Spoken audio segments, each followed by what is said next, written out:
Hello guys, welcome back to Happy Interior by Reshma Giri. So guys, आज का जो video है ये बेसिकली वास्तु रिलेटेड वीडियो होने वाला है।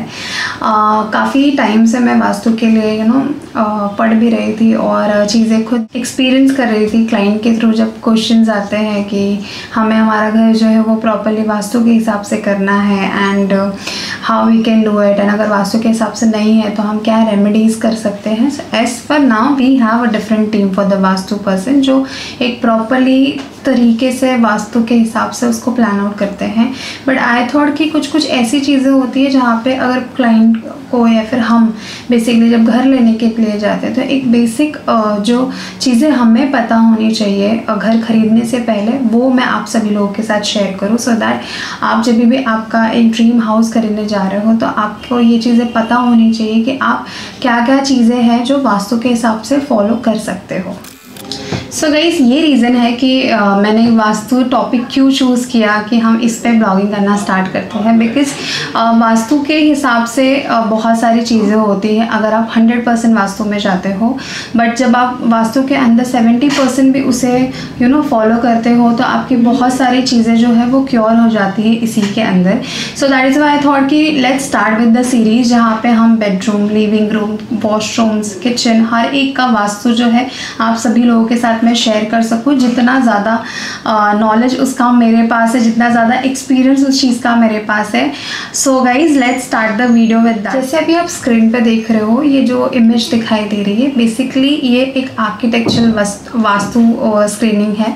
सो गाइज, कैसा होता है बेसिकली जब हम प्लान आउट कर रहे होते हैं जहाँ पे एक क्लाइंट हमें कहता है कि हमें चीज़ों को जो है वास्तु के हिसाब से प्लान आउट करना है, तो we draw such kind of drawing जहाँ पे हमें प्रॉपर डायरेक्शन हर एक जगह का मिल जाता है। आप क्या कर सकते हो इन दैट केस कि जब भी आप घर खरीदने जा रहे हो सो ऑब्वियसली खरीदने के टाइम पे आपको जो है ब्रोशर दिया जाता है जहाँ पे आपके पास फ्लोर प्लान्स एंड ऑल होते हैं। So for example if I going for 2 BHK flat जहाँ पे आपको फ्लोर प्लान मिल रहा है, सो आप इमेज के अंदर देख सकते हो यहाँ पे जहाँ पे आपको स्क्वायर प्रॉपरली एक दिखाई दे रहा है, एक रेक्टेंगल स्क्वायर दिखाई दे रहा है। सो जब भी आप फ्लोर प्लान देखते हो बालकनीज वगैरह लेकर, आप उसके जो भी आउटर लाइंस होते हैं, यू कैन सी कि प्रॉपर एक रेक्टेंगल स्क्वायर बनाया हुआ है। तो हर एक चीज़ जो है एक डॉट्स के साथ कनेक्ट हो जानी चाहिए। उसके बाद आपको पूरे घर के अंदर का एक सेंटर पॉइंट निकालना होता है। सेंटर पॉइंट जो घर के अंदर का होता है दैट इज़ अ ब्रह्मस्थान बेसिकली। सो ब्रह्मस्थान जो है घर का जब निकल जाता है तब आपको क्लियर हो जाता है सारी चीज़ें कि आपका किचन कौन से डायरेक्शन में आ रहा है, आपका बेडरूम कौन से डायरेक्शन में जा रहा है, आपका बाथरूम कौन से डायरेक्शन में आ रहा है। सो फॉर वास्तु के हिसाब से एक प्रॉपर डायमेंशंस के साथ, डायरेक्शंस के साथ आपके पास एक इमेज आ जाती है where you can plan your things की चीज़ें अगर आपके अकॉर्डिंगली बैठ रही है तो आप उस रेसिडेंशियल के लिए आगे बढ़ सकते हो। अगर चीज़ें आपके हिसाब से नहीं बैठ रही है तो फिर वो आप आपके हिसाब से स्किप कर सकते हो। वास्तु एक ऐसी चीज़ है जो बहुत सारे लोग मानते भी हैं, बहुत सारे लोग नहीं मानते हैं। जो नहीं मानते हैं तो ये एक ऑल टुगेदर डिफरेंट टॉपिक हो जाता है, बट जो लोग मानते हैं तो उनके माइंड में ये एक काफ़ी ज़्यादा डाउट हमेशा रहता है कि हमने चीज़ें हमारी वास्तु के हिसाब से नहीं किए। बेसिकली जब आप वास्तु देखने जाओगे तो जब आपने चीज़ें स्क्रैच टू एंड मतलब एक स्टार्ट प्लिंथ से जब आप चीज़ें बना रहे हो वो वास्तु के हिसाब से बना रहे हो तो वहाँ पे वास्तु काफ़ी ज़्यादा एक इम्पॉर्टेंट रोल प्ले करता है। बट जहाँ पे आप एक रेसिडेंशियल फ्लैट को लेने जा रहे हो और फिर आपके अकॉर्डिंगली चीज़ें हो वास्तु के हिसाब से, वो 80% ही चांसेस हो पाता है, 20% नहीं हो पाता है बिकॉज वो आपके चीज़ों के हिसाब से नहीं बन पाती है। So in that case what you can do कि आप जो है आपके बेडरूम का, लिविंग का या फिर बाथरूम की कुछ ऐसी चीज़ें हैं जो आप अगर फॉलो करोगे तो आप वो वास्तु के जो दोष को है वो ख़त्म कर सकते हो। बेसिकली वास्तु में अगर आपने 70 to 80% भी चीज़ों को फॉलो कर लिया तो भी वो सारी चीज़ों को क्योर कर सकता है। So that is the reason why I selected this topic today, so that मैं आप लोगों के साथ वो कुछ चीज़ें हैं जो शेयर कर सकूँ, जितना एक्सपीरियंस है मेरे पास और जितना नॉलेज इस चीज़ का मेरे पास है, सो दैट आपके लिए ये हेल्पफुल हो सके कि जब आप आपका रेसिडेंशियल फ्लैट प्लान आउट कर रहे हो। सो ये कुछ चीज़ें हैं जब आप माइंड में रखोगे कि आप चीज़ों को किस तरीके से प्लान आउट कर रहे हो और क्या ये वास्तु के हिसाब से फिट आउट हो रही है, then you can go ahead with your flat. So आज का जो फर्स्ट टॉपिक रहेगा guys, first series which you can say that will be a master bedroom, क्योंकि मास्टर बेडरूम सबसे ज़्यादा कंसर्न वाला स्पेस हो जाता है सभी के लिए। सो गाइस, मास्टर बेडरूम जो होता है आपका, जब भी आप रेसिडेंशियल फ्लैट लेने जा रहे हो तो उस टाइम पे आप मेक श्योर हो कि जो भी मास्टर बेडरूम या फिर जो भी इस पर्टिकुलर फ्लैट का ओनर रहेगा, who is gonna use that particular bedroom, so south west का जो बेडरूम होता है that is actually belongs to somebody who is the main ownership, like who has the ownership of that property. So in that cases what happens guys कि south west का जो direction होता है थोड़ा सा हेवियर डायरेक्शन होता है, and वो डायरेक्शन इसीलिए कपल बेडरूम्स के लिए काफ़ी ज़्यादा कही जाती है कि कपल्स बेडरूम को मास्टर बेडरूम यूज़ करना चाहिए। सो मास्टर बेडरूम अगर आप प्लान आउट कर रहे हो आपका, तो मेक श्योर हो कि आपका फर्स्ट जो मास्टर बेडरूम का डायरेक्शन हो, it should be the totally south west zone. As you can see यो, ये एक नॉर्मल स्टैंडर्ड साइज बेडरूम है आपका, जो कि 13 बाय 10 फीट का बेडरूम है, जहाँ पे ये एंट्रेंस है हमारी। तो आप कैसे उसको कंसर्न कर सकते हो कि how the zone is south west. So आपका साउथ वेस्ट जो डायरेक्शन होना चाहिए, basically that should be south should be the head direction, north should be your leg direction, and east should be your wardrobe direction, and west में आपका अगर window पड़ रहा है, basically window should be on the east direction, but अगर east में नहीं होता है तो वेस्ट डायरेक्शन भी उस चीज़ को बहुत ज़्यादा ये नहीं करती है। सो अगर साउथ, नॉर्थ और ईस्ट वेस्ट का इस तरीके से डायरेक्शन आपका मास्टर बेडरूम में पड़ रहा है, then it is a proper south west bedroom. In that case आपका जो बेड वाला सेक्शन आ रहा है that should be properly on the south head, and north head में आपका लेग आना चाहिए। अब ये हो गया हमारा bed position. So first tip जो आपको फॉलो करनी चाहिए as per the vastu in the bedroom should be a sleeping position. Sleeping position आपका अगर बेड सही डायरेक्शन में है तो it is very good for the person who are sleeping at that bedroom, couple bedroom basically. And in the couple bedroom second चीज़ आपको sleeping position के अंदर ये भी ध्यान रखना चाहिए कि जो भी हस्बैंड वाइफ है उसमें वाइफ जो है वो मोस्टली जो है लेफ्ट हैंड साइड में सोए और राइट हैंड साइड में नहीं, बिकॉज लेफ्ट हैंड साइड में जब वाइफ सोती है तो दोनों के बीच का जो रिलेशन होता है वो भी काफ़ी ज़्यादा अच्छा होता है। लेफ्ट हैंड साइड में अगर राइट हैंड साइड में अगर बेसिकली वुमेन सोती है तो वो थोड़ा ज़्यादा एंजाइटी, बहुत ज़्यादा अथॉरिटिव काइंड ऑफ वुमेन बन जाती है, उसमें रिलेशनशिप में एक डोमिनेशन बहुत ज़्यादा आ जाता है। सो दैट इज़ वाई ये आप देखोगे शास्त्रों के अनुसार भी जब हम पूजा वगैरह में बैठते हैं हमेशा वाइफ जो है आपके हस्बैंड के लेफ्ट हैंड साइड में ही बैठनी चाहिए। Same cheese sleeping position in the vastu भी है कि आप सोने के टाइम पे मेक श्योर हो कि जो वाइफ है वो लेफ्ट हैंड साइड में सो रही है। So that is something which you can follow the sleeping position. Second topic हम ले सकते हैं जहाँ पे आपका बेसिकली आ रहा है साइड टेबल।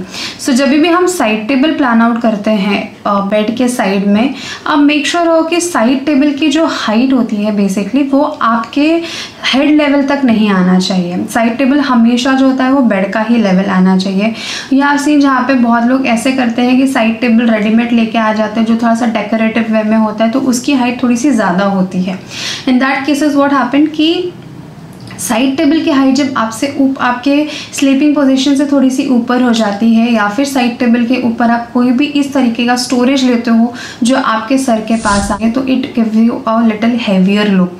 आपका जो भी थॉट प्रोसेस है वो काफ़ी ज़्यादा हेवियर हो जाता है, आपको ड्रीम्स वगैरह भी उस तरीके से आते हैं। सो मेक श्योर हो कि सर के ऊपर कभी भी आप कोई भी ऐसी हैवी चीज़ ना लो जिससे आपको हमेशा हेवियर फील हो, एक डीजीनेस सा फील होता रहे। एंड सेकेंड थिंग, एक और चीज़ है, साइड टेबल पे आप कभी भी साइड टेबल पे मोस्टली हम क्या करते हैं, चार्जर रखते हैं, कुछ भी मेडिसिन रख देते हैं। तो गाइज हमेशा मेक श्योर हो कि चार्जर, ठीक है, charger it's something which is related to a current, मतलब उसके अंदर एक करंट सप्लाई हो रहा है, इलेक्ट्रिक सप्लाई हो रहा है जिसके वजह से आपका फ़ोन चार्ज होता है। तो आप जब भी सोने के टाइम पे जाते हो तो मेक श्योर हो कि आप वो बटन ऑफ रखो, बिकॉज एनर्जी जो है उस तरीके से फिर क्रिएट होती है आपके स्लीपिंग के टाइम पे कि अगर आपके साइड टेबल पे मेडिसिन रखा है या फिर कोई भी ऐसी नुकीली चीज़ रखी है, चाहे आपने नेल कटर रख दिया है, फिर कुछ बाय मिस्टेकली सिजर रख दिया कुछ कट वगैरह करने के बाद, तो वो भी काफ़ी ज़्यादा नेगेटिव एनर्जी क्रिएट करती है आपके उस सराउंडिंग्स के अंदर। तो मेक श्योर हो कि आप साइड टेबल पे कभी भी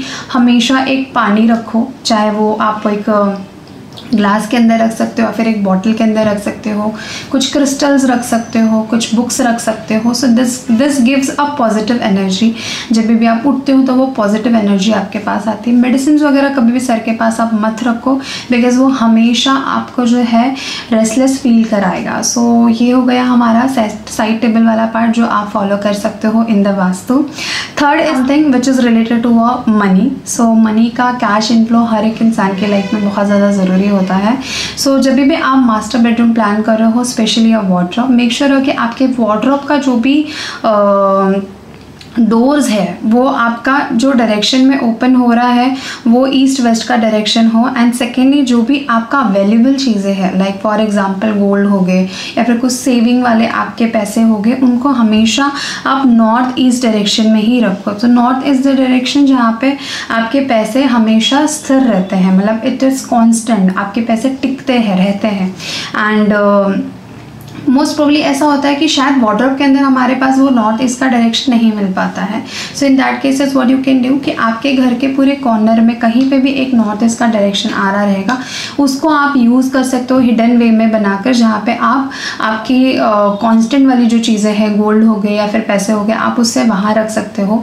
एंड वार्डरोब के अंदर आपके जो भी फ्लोटेड मनी होती है, लाइक जो डेली बेसिस में यूज़ होने वाले पैसे हैं, उससे आप आपके वार्डरोब के अंदर रख सकते हो। So this is the third thing which you can follow in your bedroom while planning the bedroom basically.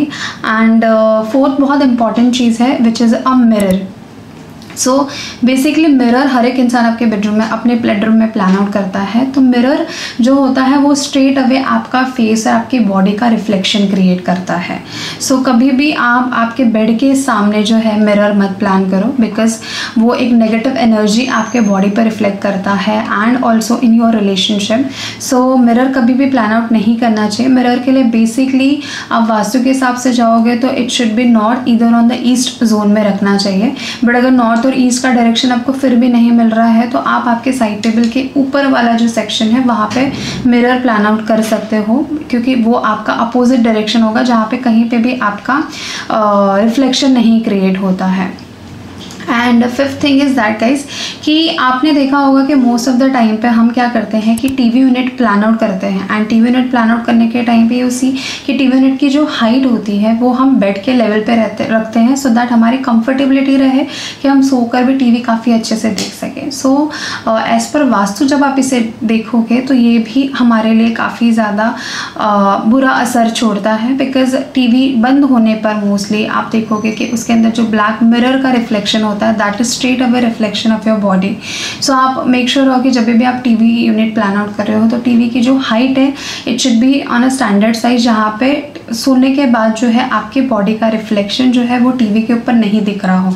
तो आप थोड़ी सी उसकी हाइट ऊपर रख सकते हो, सो दैट जब आप बैठ के भी देखोगे तो आपको टीवी प्रॉपर्ली दिखाई दे रहा है, सोने पे भी प्रॉपर्ली दिखाई दे रहा है। बट जब आप लेट के देखोगे तो आपका रिफ्लेक्शन उसके अंदर नहीं दिखना चाहिए। And six the last thing which you can follow in your bedroom guys, it's your working desk. So working desk हर एक इंसान अभी बेडरूम्स में प्लान आउट कर रहा है after lockdown. You know work from home वाले चीज़ें काफ़ी ज़्यादा आ गई हैं, एंड जो IT रिलेटेड फील होते हैं they also need a work desk, a study desk in the bedroom. So work desk कभी भी आप नॉर्थ ईस्ट डायरेक्शन में बनवाइए, बिकॉज वो एक डायरेक्शन होता है which is related to a focused and आपको यू नो एक हायर लेवल पे लेकर जाता है। So that is the reason कि वर्क प्लेस जो होता है वो आपका फेसिंग जो है टूवर्ड्स नॉर्थ इधर ईस्ट होना चाहिए, so that north and east ये दो ऐसे डायरेक्शंस होते हैं जो आपको ऊपर लेके जाता है, काफ़ी ज़्यादा अपॉर्चुनिटीज़ आपके लाइफ में देता है।